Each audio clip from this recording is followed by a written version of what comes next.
satu usul, satu perkara yang selalu menyebabkan orang tersesat apabila dia tak ada benda ni.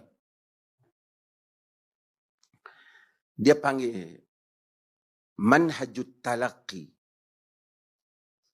Manhaj, methodology di dalam menerima agama.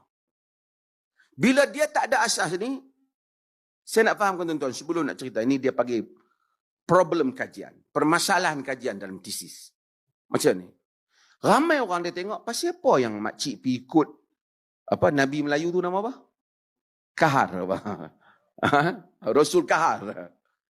Oi, dia Nabi, takkan dia tak Nabi. Dia kan cerita. Pasal dia kagum. Dulu hak mari daripada Maghribi tu. Di negeri dia pakai selok jin ya.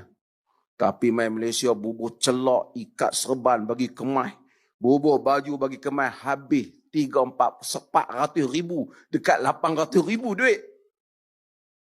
Anak cucu Nabi tengok muka pun segak putih. Mata bercelak. Yang orang perempuan seorang tu kata, saya tengok pun cayak dah.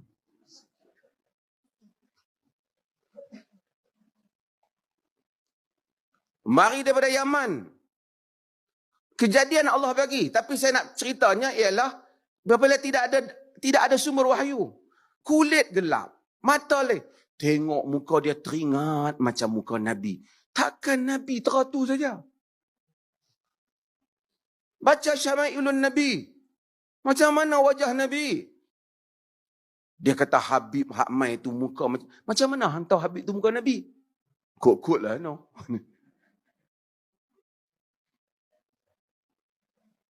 Nak cerita putih, ada jambang, hitam, kemas. Arab lebih kurang tu. Orang Melayu kadang-kadang dia bukan tahu.